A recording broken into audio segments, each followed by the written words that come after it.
নুরুল হক নূরের নাক দিয়ে এখনো পর্যন্ত ব্লিডিং হচ্ছে, চোখের নিচে এখনো পর্যন্ত আঘাতের চিহ্ন, তার দুই মাড়িতে প্রচন্ড পরিমাণে ব্যথা, তিনি কথা বলতে পারছেন না।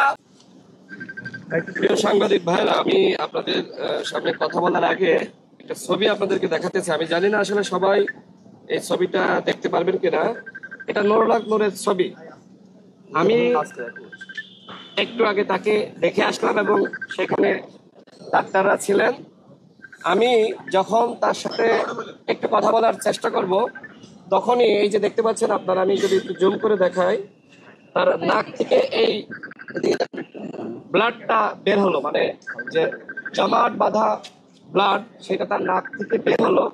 এবং সাথে সাথে সেখানে ঢাকা মেডিকেলের যিনি ডিরেক্টর, আমি তাকে ডাকলাম এবং সেখানে আরো অন্যান্য ডাক্তার ছিলেন, তাদেরকে ডেকে দেখানো হলো যে নুরুল হক নূরের এই অবস্থা। এর পরক্ষণেই তারা অন্যান্য ডাক্তারদেরকে ডাকলেন এবং নুরুল হক নূরের আরো যে ধরনের চিকিৎসা প্রয়োজন সে বিষয়ে নির্দেশনা প্রদান করলেন। অর্থাৎ গণমাধ্যমে যে খবর এসেছে নুরুল হক নূর পুরোপুরি সুস্থ, সেই খবর যে সঠিক নয় সেটা আশা করি আপনারা বুঝতে পারছেন। আমি আজকে নুরুল হক নূরকে সকালে দেখতে গিয়েছি এবং সেখানে ডিরেক্টর সাহেব ছিলেন, ঢাকা মেডিকেলের অন্যান্য ডাক্তাররা ছিলেন। আমি সবার সাথে কথা বলেছি এবং নুরুল হক নূরের সাথে কথা বলার চেষ্টা করেছি।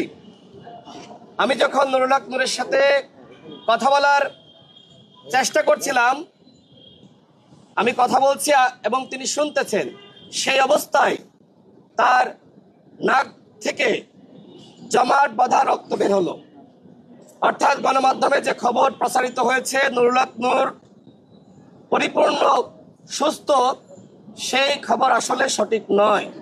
নুরুল হক নূরের নাক দিয়ে এখনো পর্যন্ত ব্লিডিং হচ্ছে, চোখের নিচে এখনো পর্যন্ত আঘাতের চিহ্ন, তার দুই মাড়িতে প্রচন্ড পরিমাণে ব্যথা, তিনি কথা বলতে পারছেন না। এবং একই সাথে তার মগজের উপরে যে হাড়, অত্যন্ত নরম হাড়, সেই নরম হাড়েও আঘাত লেগেছিল, সেটি ক্ষতিগ্রস্ত হয়েছে। নুরুল হক নূর এখনো পর্যন্ত তিনি পরিপূর্ণভাবে সুস্থ হননি।